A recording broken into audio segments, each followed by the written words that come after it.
Hello, everyone.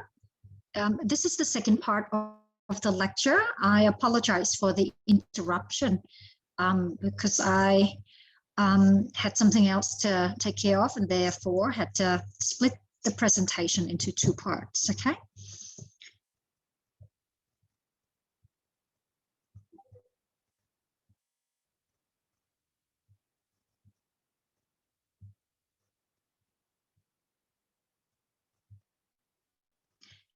Now, so I've talked about how you can achieve clarity, consistency, and confidence. Let's move on to this section about ATS, what it means, and how important it is that you should be aware of the functions of ATS and how to optimize your job application content for ATS. Okay. So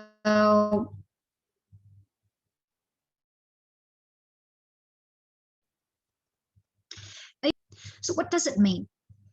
These systems help organizations track applicants during recruitment and selection. ATS was introduced in the 1990s as a way of handling larger numbers of applicants and as a way of meeting growing organizational compliance complexity. Since then, the functionality of ATS has expanded beyond just tracking applicants through a process. ATS often incorporates parsing software, which extracts information from a written source, such as a resume, a cover letter. It also filters against a set of parameters, such as keywords and phrases.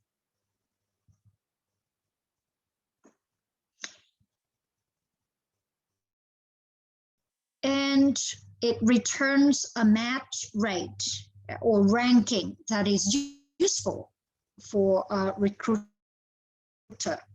So what does that? For job application, you are able to incorporate keywords or terms which reflect their selection criteria. It shows that you might have relevant skills and attributes and abilities or experience, and therefore you will come up, your application will come up as having a higher matching rate.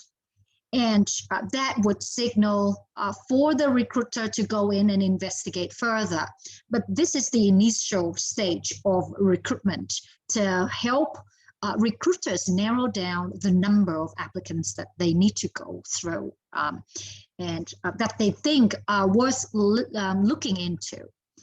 And so in the negative scenario, if you fail to reflect the selection criteria in your job application, if you did not tailor your message to address the requirements of the job, your application will come up as having a lower matching rate and therefore might be eliminated by the recruiters from the initial round.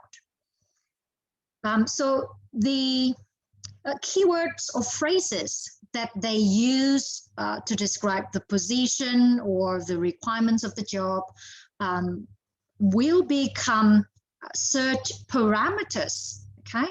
And it will help the recruiters see whether you have appropriate or suitable skills or knowledge or experience.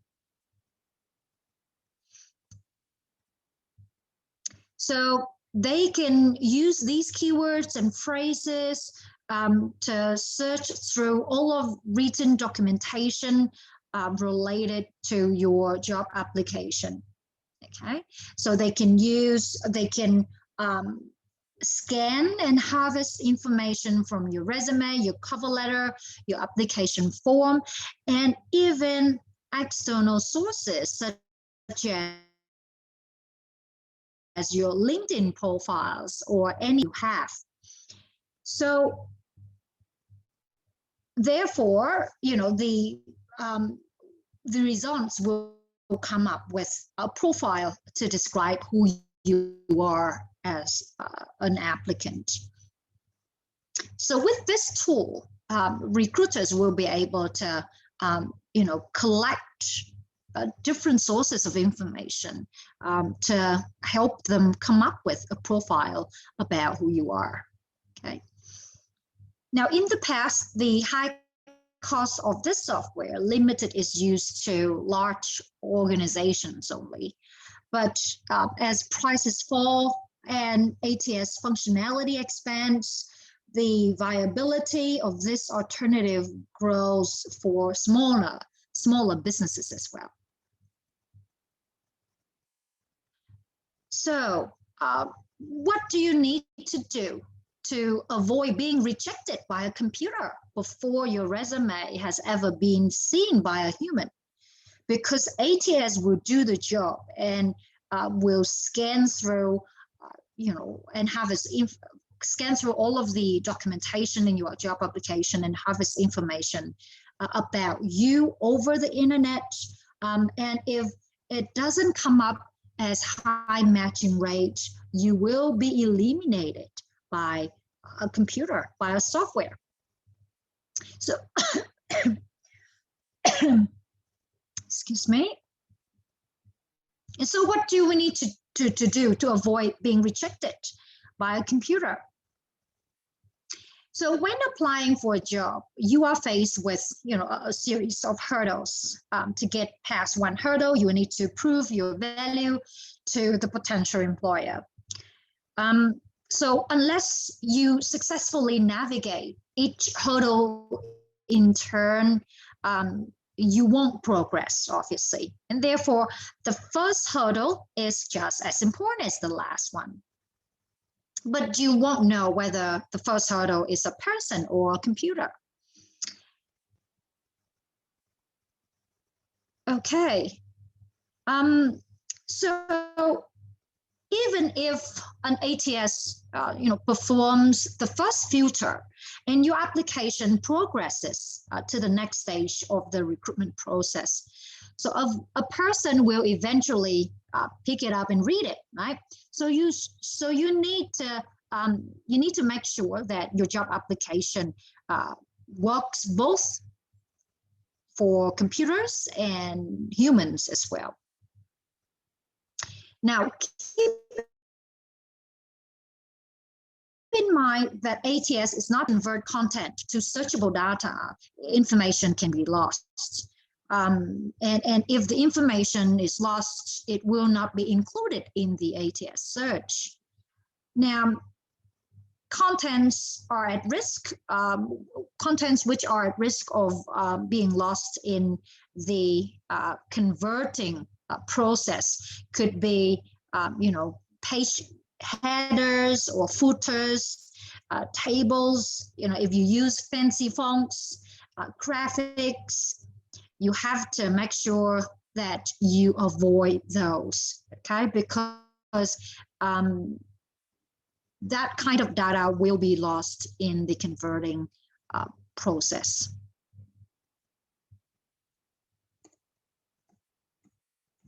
Okay, so ATS will extract written information from your resume, cover letter, application form,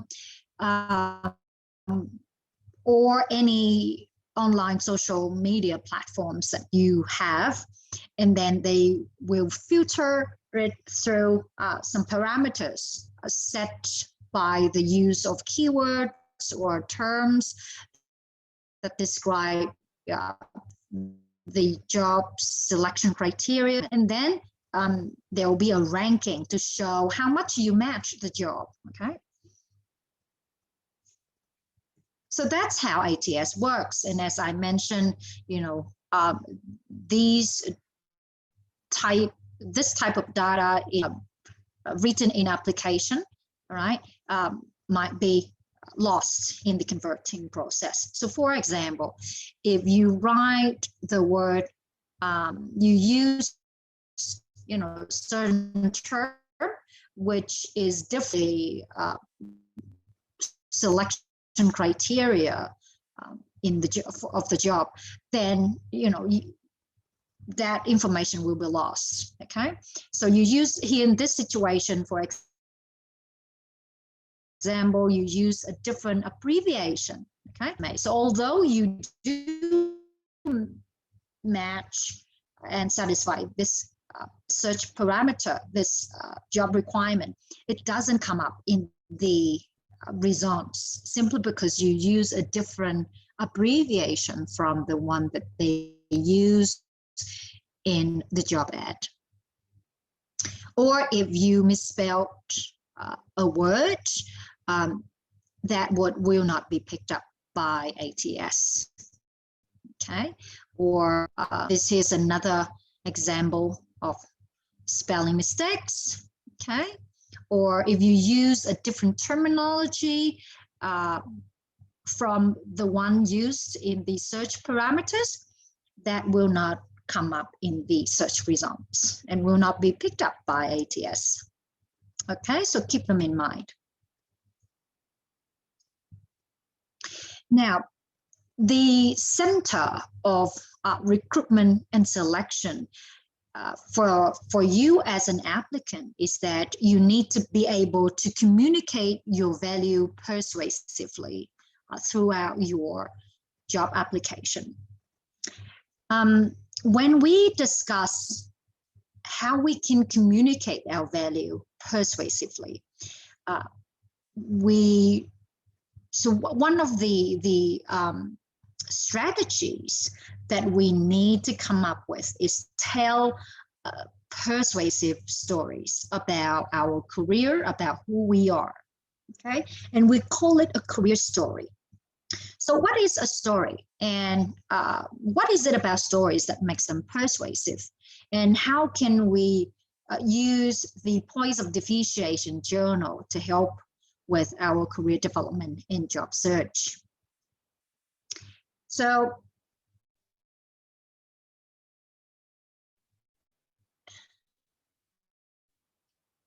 what is something that is often described as having a beginning, middle, and end?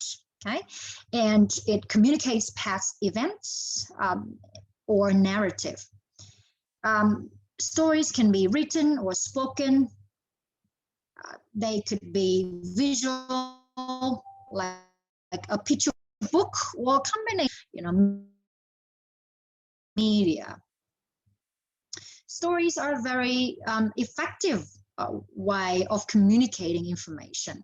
We all enjoy stories, listening to stories, because our brains release some hormones and fire up our mirror neurons. And all of this help to create and strengthen bonds between people through evoking empathy and relatedness. Now, in the context of job applications, telling your career stories requires a certain strategy to make it more persuasive to the reader, in this context, the recruiters. Now, as you can see, this here is a matrix. We call it the spectrum of persuasion. So what does it mean? In our application, if we are able to provide persuasive stories to offer, evidence to convince our reader that we possess certain skills or abilities, then our application will be stronger and more persuasive. This spectrum of persuasion offers some direction to help us choose what stories to tell and what stories are more convincing and persuasive than others.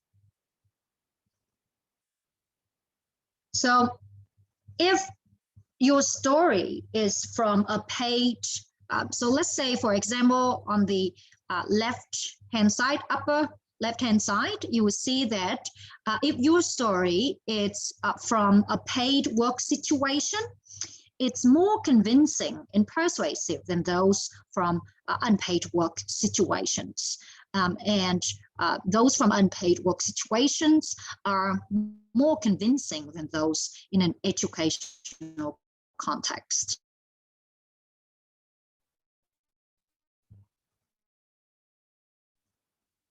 Okay, which reflect your senior roles, okay, your experiences in senior roles are more convincing than those in junior roles, okay.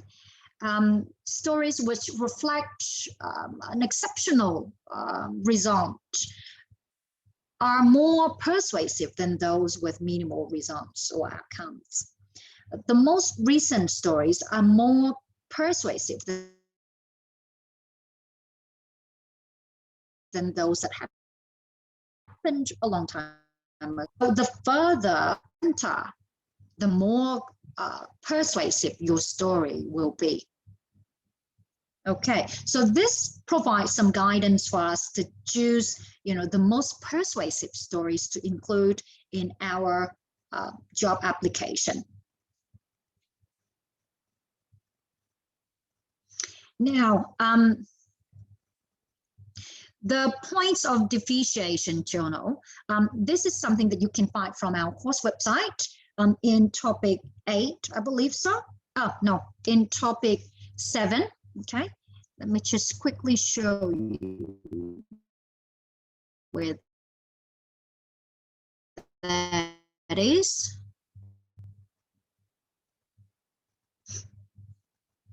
It's part of provides a format for you to follow in order for you to write up your achievement statements to support your resume, okay?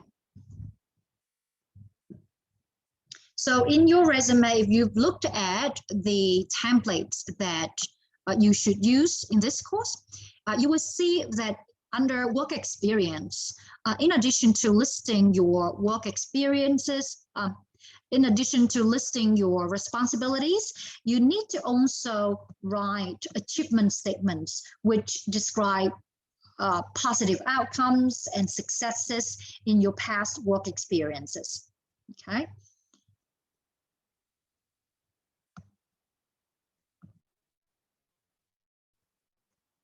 Remember that if your work experience only includes responsibilities, then it doesn't satisfy the expectation of the course. Okay.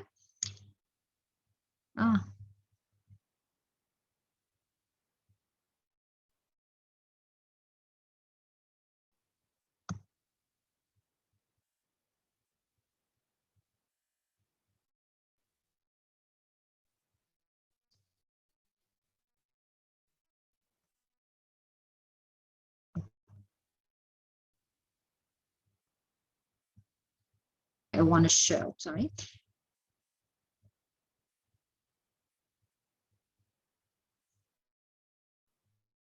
So this is the first template for the resume. And let me just scroll down to the part where you need to demonstrate your successful career stories. Okay, so you see this very first part in employment history.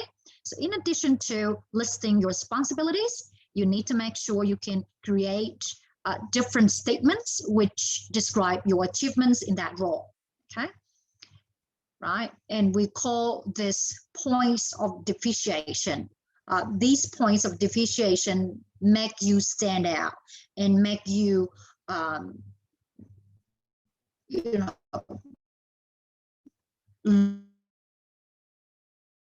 look like you're a good and suitable candidate for the job. Okay, these are the attributes that the recruiters are looking for. All right. Okay, so that's how you should structure your employment history.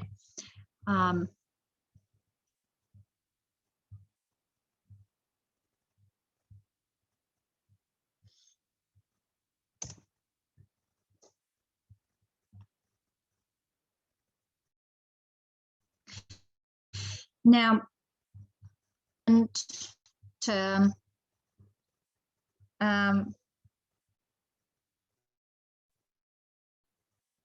it is important to be aware that some employers might request a pitch as part of a job application process. Now, remember, one of the career development activities that you can choose are elevator pitch, yeah. And so if you consider this as an option for your career development in the portfolio, then you have that opportunity to familiarize yourself with the process of creating a pitch for your job application. And especially in this time of COVID, this component,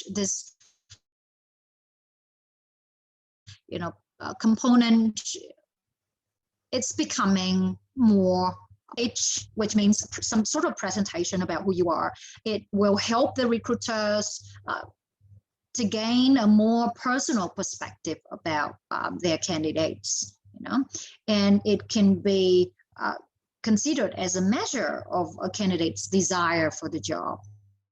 And they also be able to assess to see if you are able to follow the instructions. They will also look at how you communicate in that pitch and be able to see your presentation skills as well, okay, before the interview stage. Okay, so there are certain reasons why some employers might request a pitch, normally in a video form, as part. Introduce yourself and convince them why you are a suitable candidate in a video presentation. Okay, normally there should be instructions on how to do so, like the time limit, what software you need to use for your recording, what format is acceptable. So all of that will be included in their instructions. Okay, so keep that in mind. So elevator pitch is definitely a good option that would prepare you well for this, just in case you are required to create a pitch in the future, in any of your future job applications. Okay.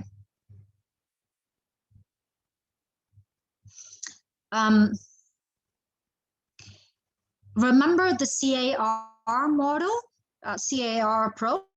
So whenever you are asked a question specifically about your past experiences, because they want to see whether you've demonstrated certain skills or abilities, the STAR or the CAR model would be a very suitable approach to addressing this type of question.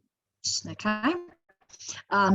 STAR stands for situation, and then T is for task. Yeah, tasks that you were required to do in that situation. A is for actions. What actions did you take? And the results is R. Okay, what results you were able to achieve in that situation.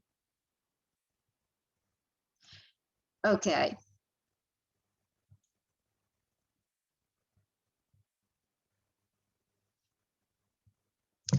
I think I've answered this part about where you can find the selection criteria in the first part of the video. So I'm going to skip that. Now, another important documentation as part of your job applications is the cover letter. Now, for the portfolio assignment, though, you are not required to submit a cover letter. Keep that in mind, okay? Now, generally, even if you're not required to write a cover letter and submit it, then there are still a lot of benefits of doing so. It is an opportunity for you to, communicate directly to the employer, like convey more personality than your resume is likely to. Also, you'll be able to highlight your suitability for the job and your value for the organization, your written communication skills, and commitment to doing things properly, because not sending a cover letter might seem lazy to an employer. Okay, so there are, certain values of submitting a cover letter, even if one is not requested. What is a referee? Now, part of your resume, you might be able to include some information about your referees. However, in the templates that we suggest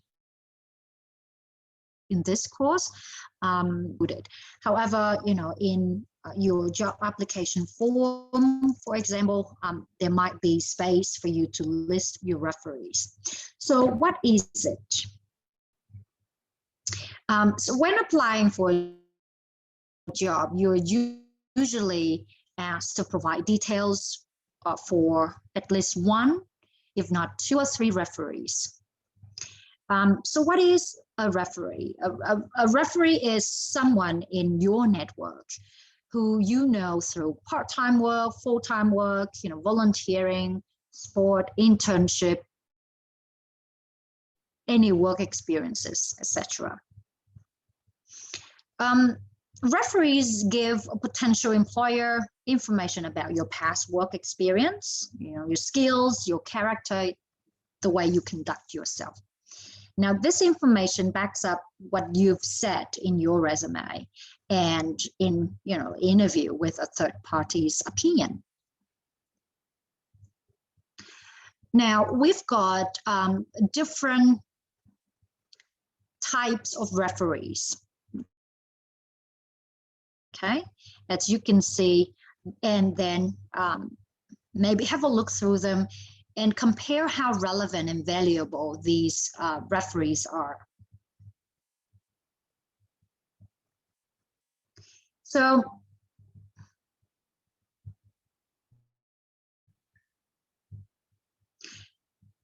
it is important to think about the relative value of different types of referees, okay?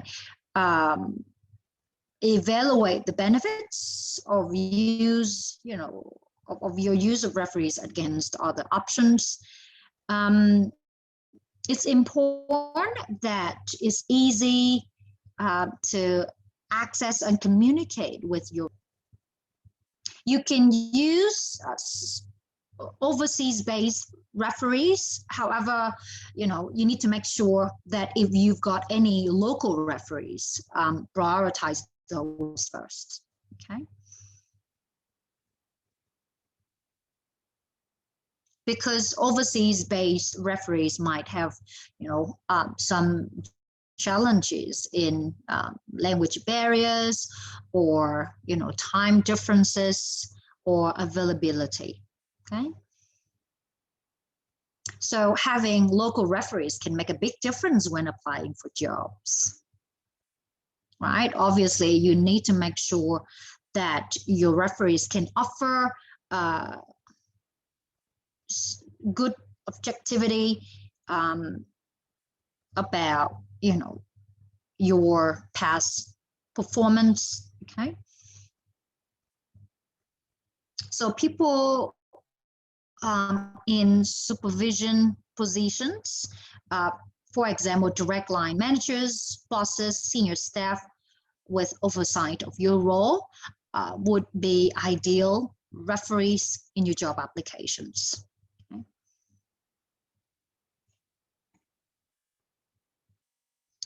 Now, there are key reasons why you should keep in contact with your referees and always speak with them about, before you include their names and details in a job application. Firstly, it shows that you're a professional, because you need to always seek permission to share someone else's contact details. Your referee might be unwell or unable to assist you, or going on holidays, or have an alternate contact number, or they might not want to be a referee. Okay, and therefore it's important that you contact them and ask for their permission. It shows your professionalism. It shows that you respect them. Okay, and obviously there are benefits in sharing your intention of applying for a job role with your referees, because if a referee knows a little about the job that you're applying for, they'll be able to more easily convey relevant information. And if a referee knows that you're looking for a job, they can consider referring you to jobs that they know of in the hidden job market. Yeah, and most importantly, you need to make sure you have updated contact details recorded on your application documents, yeah, because there might be changes in their contact details.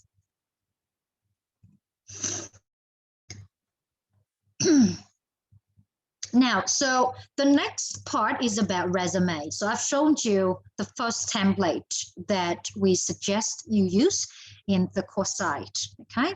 The question here is, what are the most two important sections of your resume for demonstrating your competencies and why?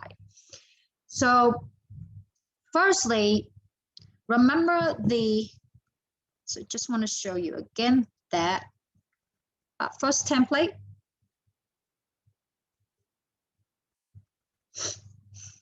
So as you can see that the very first section of a resume should be a summary. Now this part should offer, you in a nutshell, okay? And this section should optimize the keywords that match the job requirements, okay? And so it should highlight all of the best bits of you. So this is a very, very important part, okay? The summary. The next section, which is also very important in your resume, which reflects your skills and competencies, is the achievement section under each work experience, okay?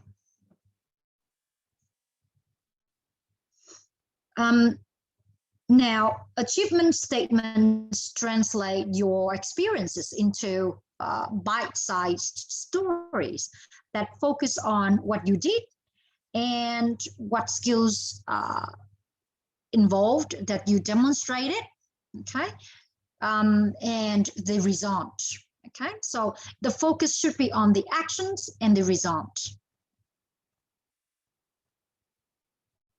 You need to write this part very carefully and concisely and be able to use direct, compacted English to maximize keyword optimization. Obviously, to start with, it's not easy to write those achievement statements, but more practice will need to be required to do this part well, okay? I just want to show you quickly where you can find some examples of achievement statements. So they're right here.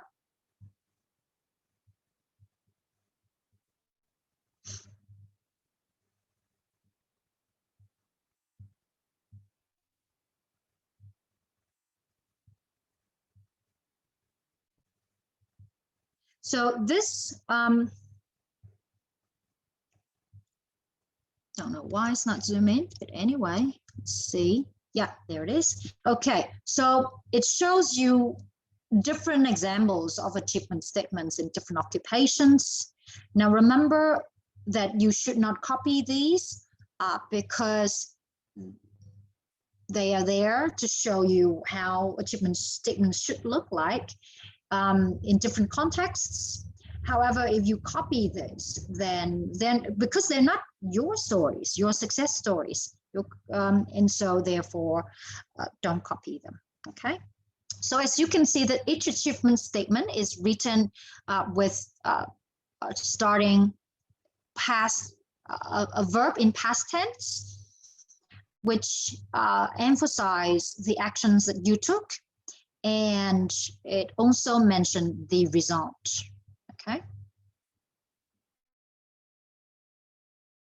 So have a look at your resume.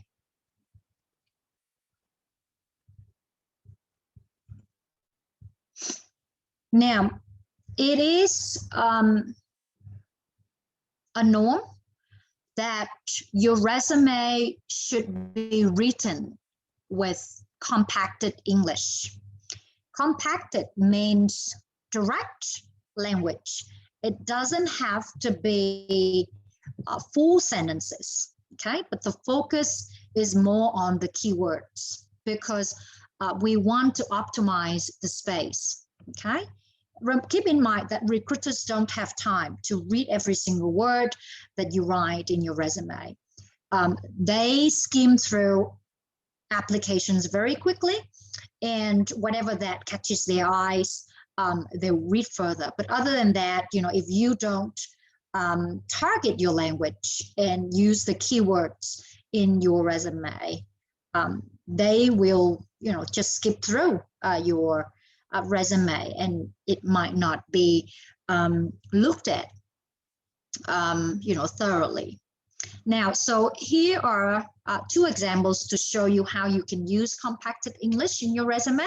So let's say in the summary section, instead of writing normal sentence structure, writing this part in normal sentence structure like this, okay, with complete sentences, you should write your summary using compacted English.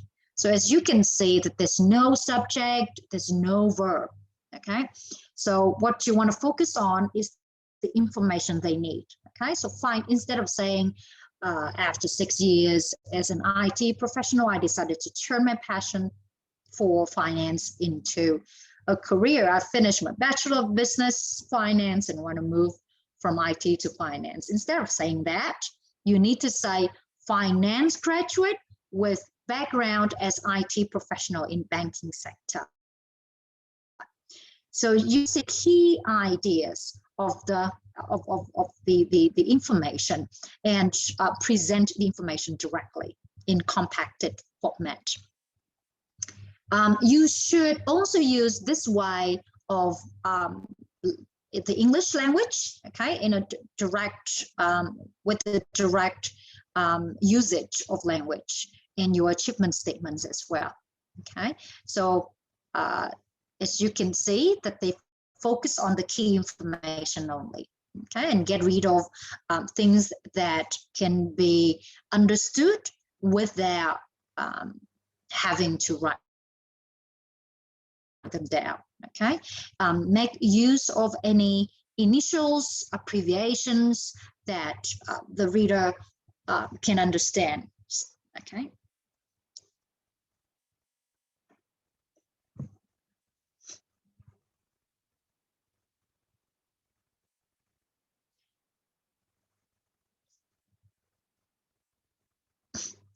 Here are some more examples of compacted English in the summary section of the resume, okay? So as you can see that they're not written sentence format. Instead, as you can see, the language is very direct, okay? And unnecessary words have been omitted.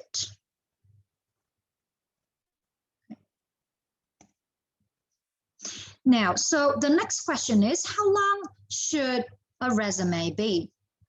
Now, this depends on how much experience you have, and also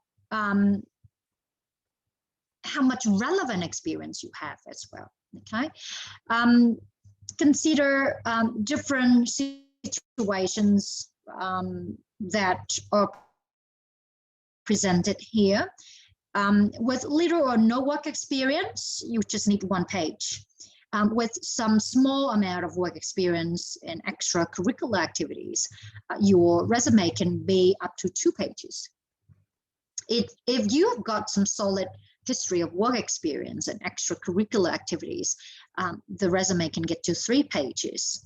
And similarly with for those with extensive work experience as well.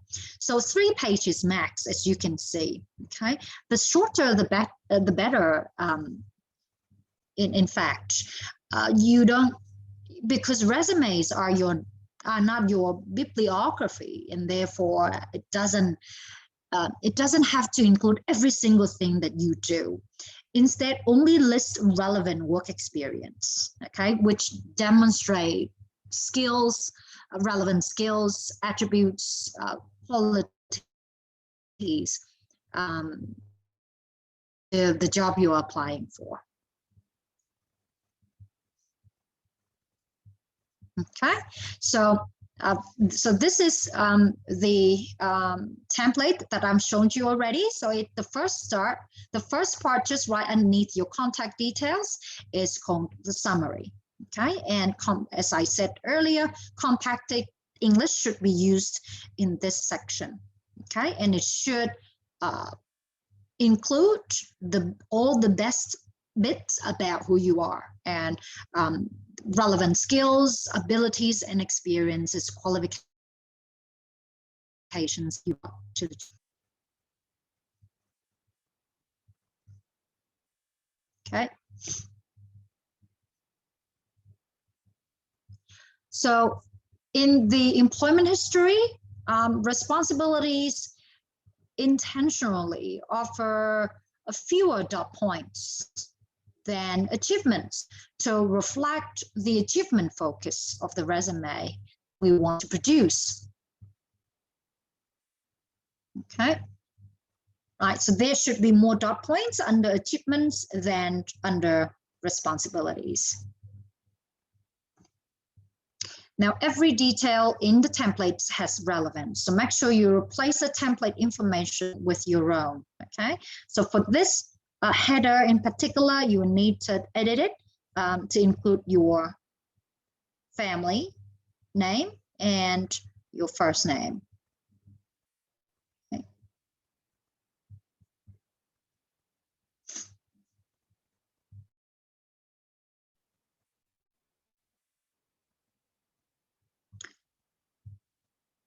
Okay, now the order of the information is important because employers in particular don't want to see your education at the top of the resume.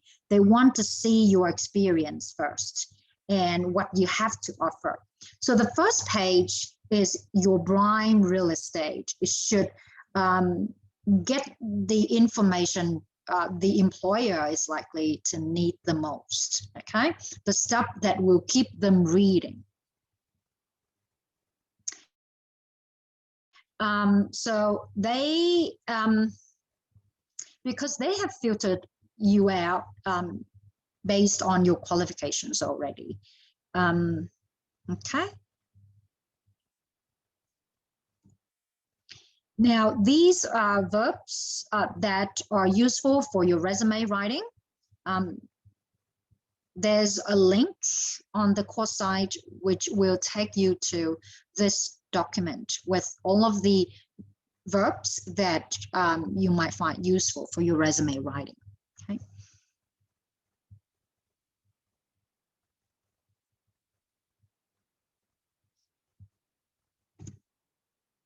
Here are some examples of achievement statements. So I've shown you where the document is on our course site. Okay. Now, so that's the first career development activity that you can consider for part B of the portfolio, which is to use your resume to revise or write a new resume to reflect your understanding of the coursework. Now, video pitches is the second option that you can choose, okay?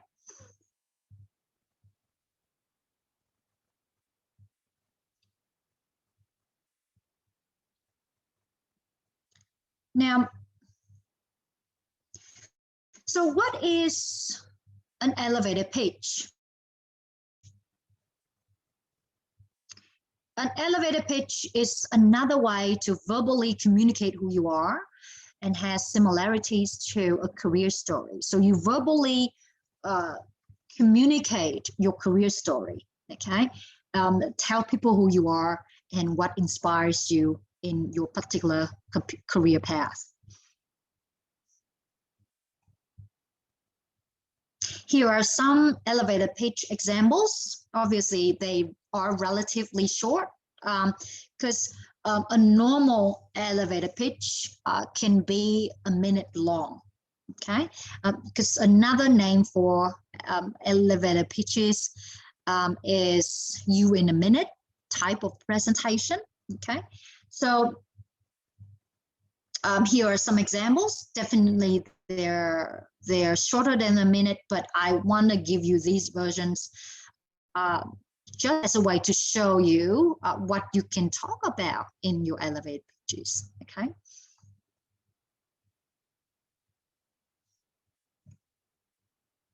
Right. There are some elevator pitches videos done by Deakin University students. On our course website, you'll be able to access that resource, okay? I will not play them in this recording though, because I want you to watch them on your own. So they're here, okay?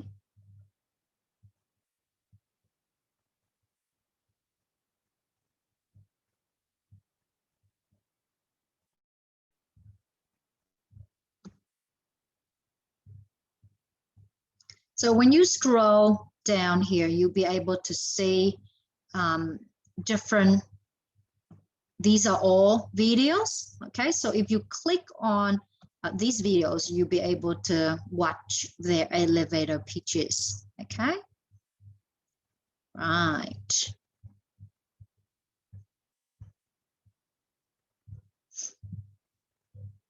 Now you can practice creating your own elevator pitch by following these points, okay? Right, a hook in this situation means something that you can engage your audience right from the start, something that would make them feel interested to listen more, or something that, that is unique or, engaging, okay, about who you are.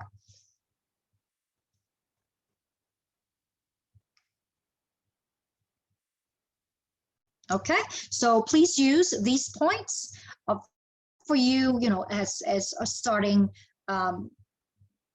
point to draft up your elevator pitch. There is no particular format, I would say, for creating an elevator pitch. People do it differently.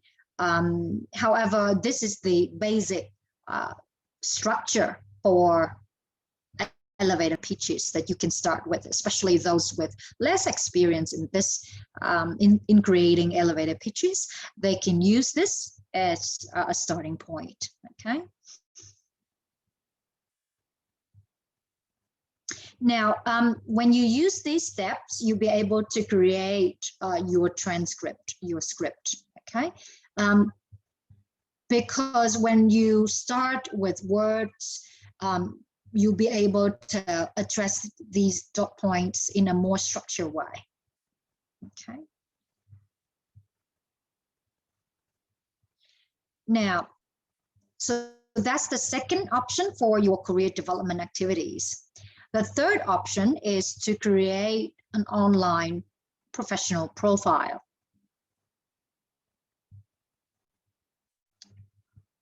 Okay, now, what does it involve?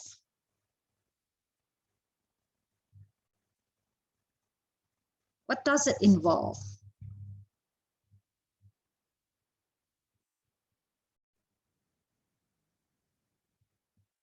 Okay, so you might consider this option for your career development if you have a LinkedIn profile, but you have not used it that much, or it's in a very basic format at the moment, or you've heard about LinkedIn, but you've never, created a profile for yourself.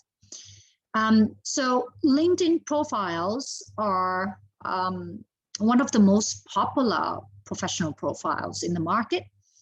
I would say they are the most common platform. So they're just like Facebook, Instagram, and because it's also a social media platform. The difference is that LinkedIn would provide you with a tool to professionally display who you are. And so you might be able to connect with people in the relevant career interests or in a particular industry. You might be able to follow what's going on in a particular organization or industry. Okay, right. So it's like a tool. Okay, you can obviously make use of it to present yourself well, on a digital platform. So why is a LinkedIn profile so important for students? Because normally people might just think about it only when they work, okay, or when they decide to apply for jobs. Now, with a LinkedIn profile, it's more than a resume. It's a live platform. It's a platform where people can look you up. They can go in and endorse your skills or abilities. People who've worked with you can comment on your qualities, your skills, how they love to work with you. You can also share within your network relevant update, or any forms of media on your platform. So people in your connections will be alerted with whatever you post. Okay. Now, so it's important for students as well, because you will need to keep a record of your achievements. You will need to build your network throughout your life. Obviously, it doesn't. It takes a lot of time to build your network and be able to connect with people who are relevant to your career interests. Also, with a LinkedIn profile, you can appear in Google searches and you can tell your role story. So if they Google your name, your LinkedIn profile, if you have one, will pop up, okay? And remember that we want to take control of how our professional identity is portrayed online. And therefore, LinkedIn offers that option of you being able to control the information you want to present online, okay? Also, you'll be able to be a part of an alumni network, okay, and maintain long-term relationships with people who are associated with your education provider, okay? So people who graduated from will be part of an alumni network, and so you'll be able to connect with them, okay? And it's a great platform for you to collect online skills endorsements, any written recommendations. You'll be able to publish content and engage with the news feed, do some research about companies and individuals, and find mentors. It's a very valuable social media platform that you can use as a tool to enhance your professional image and your professional network. Okay.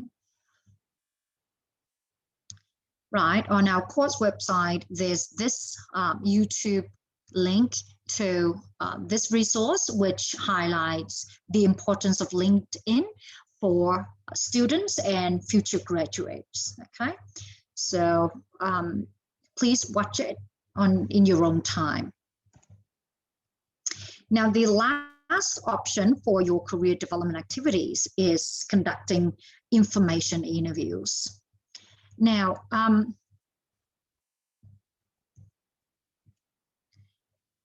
so what are information interviews? These interviews help you gain important insights about a particular occupation of interest. You'll be able to learn, what it's like to work in that particular occupation, how the person got there. Okay, their career journey so far.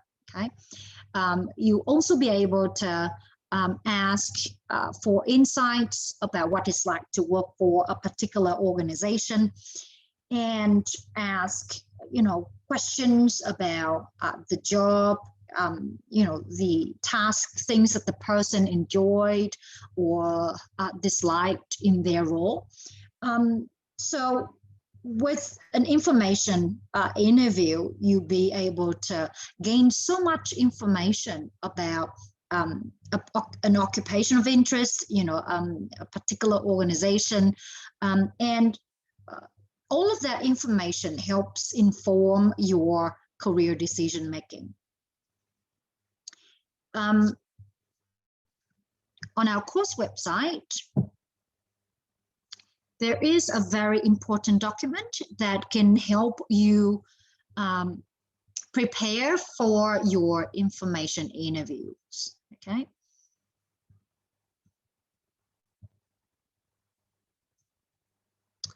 It doesn't look like I can go back. Interesting. Okay, I would just open it again.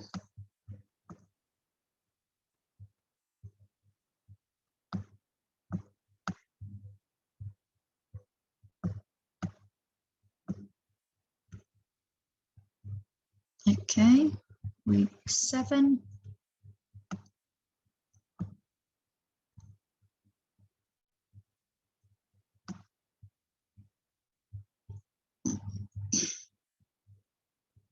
All right, so this particular document offers very clear instructions in terms of preparing for an information interview. So it explains what it is, who should be suitable for you to interview for career information, okay? So obviously, these are the people who work in jobs and industries you're interested in, okay? Or people who work for the organizations you aspire to work for one day. You may want to make a list of relevant connections, note down information you think they could help you with, and then, consider any other elements to help you narrow down the person who you can choose for this type of interview. So this section explains why you need to, or you should, interview someone for career information.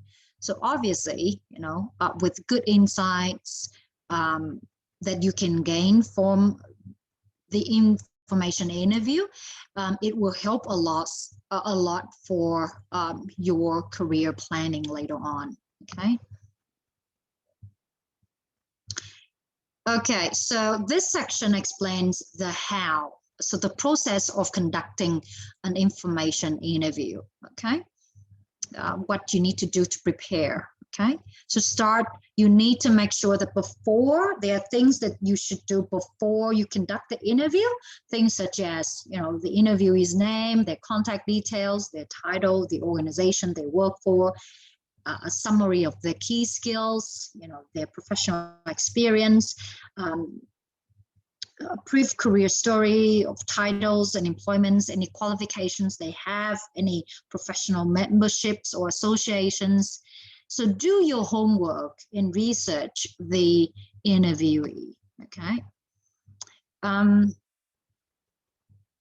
Right, so make sure you read through the instructions and follow the steps, okay? Now, it's important to be prepared, and so you need to make sure you write up your questions before the interview. So here are some ideas for questions you could ask.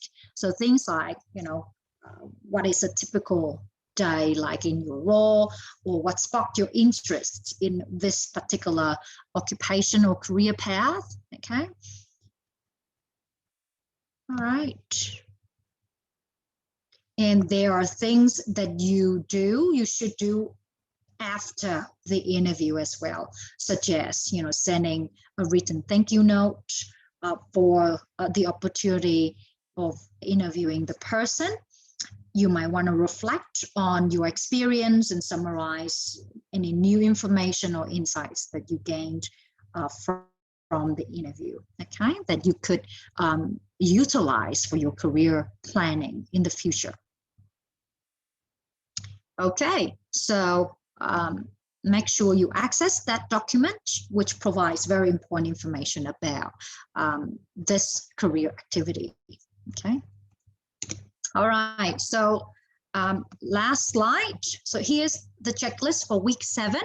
As I emailed to you last week, here are the tasks that you need to complete by the end of this week, okay? Firstly, you need to make sure that you complete and submit part A, okay, by this Friday, before this Friday, okay? Also complete week 7 readings. Okay, so part A, let me just show you quickly where that is.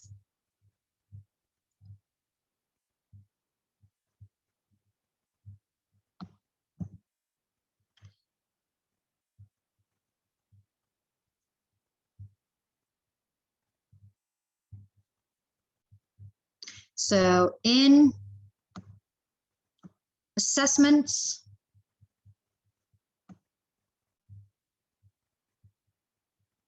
scroll down to submission links, part A, okay. All right, so there's this Word document that you need to download and edit, okay, with your answers. So make sure you complete it before the due date in time. See that one? So basically, you will need to nominate an option, whether a resume, an online profile, an elevator pitch, or an information interview, which one? And then in this section, you need to provide a rationale, which explains the reasons why this option that you choose will likely be more beneficial for your career development, okay, at this point in time. All right, so make sure you do that before this Friday. Complete week 7 readings, complete the research section in portfolio part A, part B, sorry, about the 3 occupations of interest. It should be part B, not A.